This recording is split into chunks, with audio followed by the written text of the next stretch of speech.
नमस्कार दोस्तों, welcome back to my Hindi channel. और अब वक्त हो चला है एक चैनलिंग सेशन का और जानते हैं कि क्या है कलेक्टिव के लिए message. So let's get started.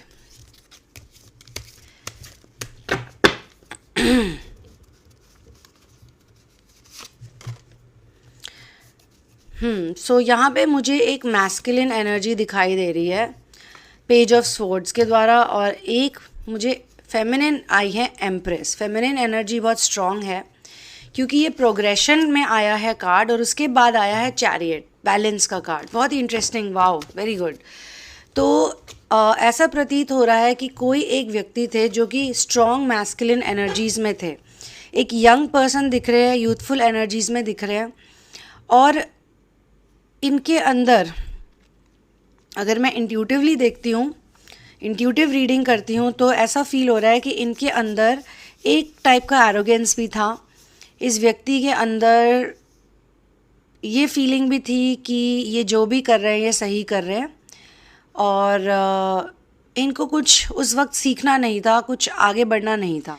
ये व्यक्ति एक स्टबन नेचर के पर्सन थे, और इनके जो ओपिनियन है, ओपिनियनेटेड पर्सन, बहुत स्ट्रॉन्ग ओपिनियन इनके थे, जो कि ये अपने ओपिनियन से टस से मस नहीं होना चाह रहे थे उस वक्त।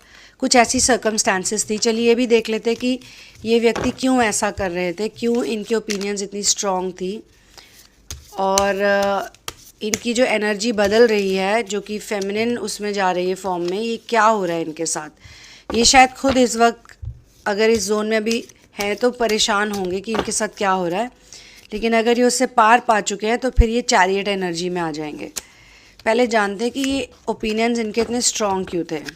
ओके, किंग ऑफ स्वॉर्ड्स और फिर 3 ऑफ वॉन्ड्स। तो कहीं ना कहीं मुझे इस व्यक्ति के सर पे एक बहुत ही हाईली अथॉरिटेटिव मेल पर्सन दिखाई दिया जा रहा है। ये इनके फादर हो सकते हैं, एल्डर ब्रदर हो सकते हैं, कोई बॉस हो सकते हैं, कोई बहुत क्लोज फ्रेंड हो सकते हैं जिनका काफ़ी स्ट्रॉन्ग इन्फ्लुएंस है, और बड़ी स्ट्रॉन्ग पेट्रियार्कल एनर्जीज़ हैं इस व्यक्ति में। ये जो भी व्यक्ति हैं इनकी बहुत डोमिनेटिंग एनर्जी है। तो कहीं ना कहीं इनकी एनर्जी का, इस एनर्जी का, देखिए दोनों के पास स्वॉर्ड भी है, इनकी एनर्जी का काफ़ी ज़्यादा प्रभाव जो है वो इस व्यक्ति पे पड़ा है, और ये बहुत ज़्यादा स्टबन है कि नहीं, मैं जो कहता हूँ, मैं जो सोचता हूँ ये सही है। हो सकता है ये जिसके द्वारा इंस्पायर्ड हैं उस इंसान ने लाइफ में बहुत कुछ हासिल किया हो, सक्सेस हासिल की हो, और इनका बहुत ध्यान भी रखा हो, जो भी मटेरियलिस्टिक चीज़ें इनको चाहिए हो प्रोवाइड करी हो, अच्छे प्रोवाइडर रहे हों, तो ये इनकी हर बात मानते हैं। और क्या करें, माने भी क्यों ना, मतलब अगर कोई आपके साथ अच्छा है, कोई नाइस है, कोई आपको बहुत प्यार करता है, आपको इन्फ्लुएंस कर रहा है, आप जानते नहीं अभी ये बात, लेकिन आपको ऐसा लगता है कि वो आपके लिए बेस्ट है, पर ये ज़रूरी नहीं कि वो पूरे टोटली सही हों। हो सकता है इनमें भी कोई ऐसी क्वालिटीज़ होंगी जो सही नहीं होंगी, जो फ्लेक्सिबल नहीं होंगी। लेकिन इस इंसान के साथ एक और चीज़ है, और वो है इसकी क्रिएटिव स्ट्रीक। यानी कि एक ऐसे व्यक्ति हैं ये जिनके अंदर इन्वेंटिवनेस है, जिनके अंदर बहुत सारे आइडियाज़ हैं, जिनके अंदर बहुत क्रिएटिविटी है, और ये एक पॉजिटिव एटीट्यूड के भी मालिक रह चुके हैं या हैं, और ये चाह रहे हैं कि कुछ नया करें, कुछ अपने दम पे करें, कोई अच्छी पॉसिबिलिटीज़ हो, कोई करियर अपॉर्चुनिटीज़ हो। मुझे बहुत स्ट्रांगली ये बताया जा रहा है कि ये इंसान जो है अपने करियर में, ये इंसान के नॉट ये व्यक्ति इन पे आश्रित है, यानी कि इनका जो भी करियर है वो इन्हीं के बलबूते चल रहा है, जो ये अब तक करते आए हैं। लेकिन अब ये उससे बोर हो गए हैं, परेशान हो चुके हैं। इनकी क्रिएटिव एनर्जी इनको बहुत ज़्यादा ललकार रही है, या कह रही है कि कुछ अपने बलबूते पे करके दिखाओ, कुछ अपने पैरों पे खड़े होके दिखाओ, कुछ ऐसा एकम्प्लिश करो जो कि तुम्हारा खुद का थॉट हो। और ये तो समय ही बताता है, क्योंकि ये कार्ड कुछ ऐसा है, समय ही बताता है कि इसमें क्या होने वाला है और क्या नहीं। बहुत ज़्यादा पेशेंस की ज़रूरत है, बहुत ज़्यादा आसपास रहने की ज़रूरत है, लंबा इंतज़ार करने की क्षमता होनी चाहिए, तब जाके जो ये करना चाह रहे हैं ये व्यक्ति वो होगा, ठीक है। लेकिन वो तभी होगा जब ये धीरे धीरे अपनी फेमिनिन एनर्जी को जागृत करेंगे।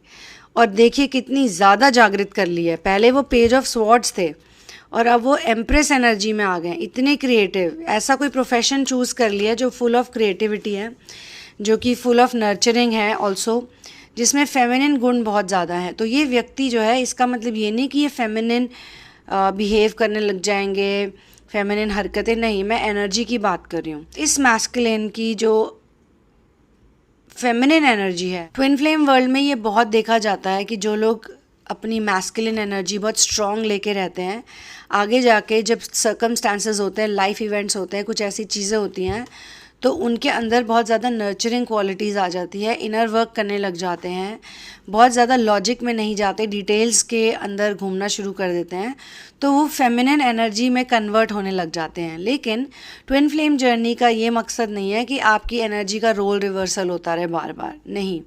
इसका मतलब है कि आपको चैरियट एनर्जी में आना है, आपको बैलेंस होना है, आपका यिन और यांग बैलेंस होना चाहिए।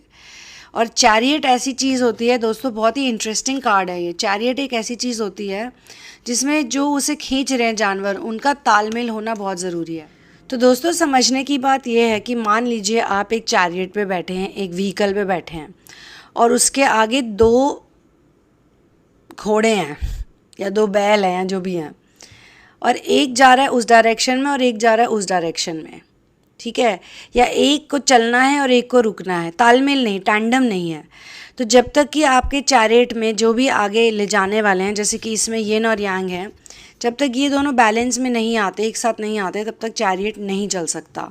सही तरीके से तो नहीं चल सकता, चलेगा फिर रुकेगा, या वो लड़ेंगे, बहसेंगे, फिर बैठेंगे, फिर चलेंगे, फिर आएंगे जाएंगे। दूसरा, इसमें मेल और फीमेल का भी कॉन्सेप्ट होता है, यिन और यांग का भी कॉन्सेप्ट होता है इसमें। तो ऐसा समझना चाहिए कि जब तक किसी भी इंसान में, ख़ासतौर से ट्विन फ्लेम वर्ल्ड में अगर वो है, स्टार सीड ट्विन फ्लेम है, लाइट वर्कर है, जो भी है, तो उसको अपनी ईदा और पिंगला दोनों नाड़ियों को बैलेंस में लाना ज़रूरी है। अनीमा और अनाइमस को बैलेंस में लाना ज़रूरी है। डिवाइन मैस्कुलिन और डिवाइन फेमिनिन एस्पेक्ट को, सेक्रेड मैस्कुलिन, सेक्रेड फेमिनिन, सारे जितने भी हैं मैंने गिनवा दिया आपको। तो आपको इन सबको बैलेंस में लाना है। और इस चैनलिंग सेशन में मुझे यही चीज़ दिखाई दी जा रही है कि कोई ऐसे मैस्कुलिन की चैनलिंग हो रही है जो आपके पेरिफ्री में है, आपको भी उनके अंदर वो चेंज शायद दिख रहा है, या आपको इंट्यूटिवली ऐसा महसूस हो रहा है कि आगे जाके भविष्य में इनकी जो कुंडलिनी है वो ज़रूर जागृत होएगी, या ये इनर वर्क ज़रूर करेंगे, और फिर जब ये इनर वर्क करने में आ जाएंगे तो ये कुछ कमाल ही कर देंगे।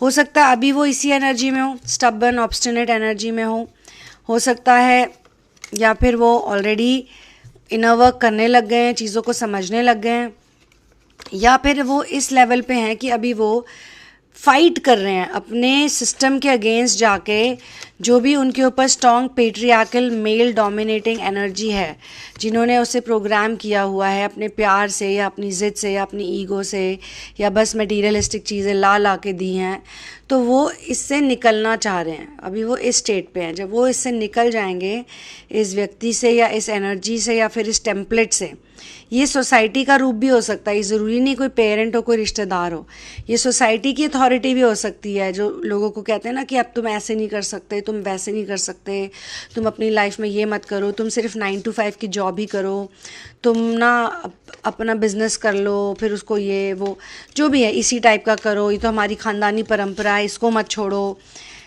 तो कई लोग जो हैं वो बहुत से ऐसे टेम्पलेट्स में फंसे हुए हैं जिनमें फंस के उन्हें कुछ मिल नहीं रहा।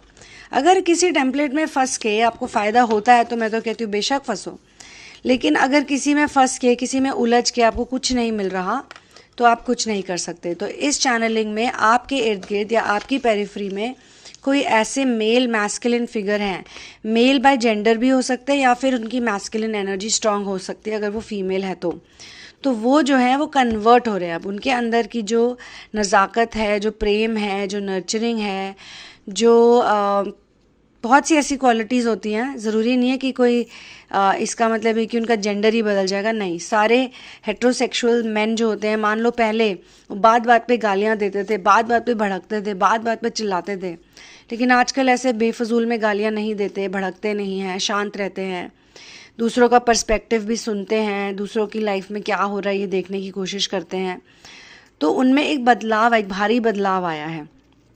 आप उन्हें डांटते हैं, वो बुरा नहीं मानते, आपकी डांट खा लेते हैं, और आपको लगता है यार ये वही इंसान है क्या जिससे मेरी इतनी बेकार में आर्ग्यूमेंट्स होती थी, आज वो व्यक्ति कुछ ऐसा बन गया कि मुझे आर्ग्यूमेंट करते हुए शर्म आ रही। कई लोग ऐसे सोचते हैं कि जब वो कोई रिस्पॉन्स ही नहीं दे रहा, वो लड़ाई नहीं कर रहा, वो झगड़ा नहीं कर रहा, तो मैं उससे कैसे लड़ूँ।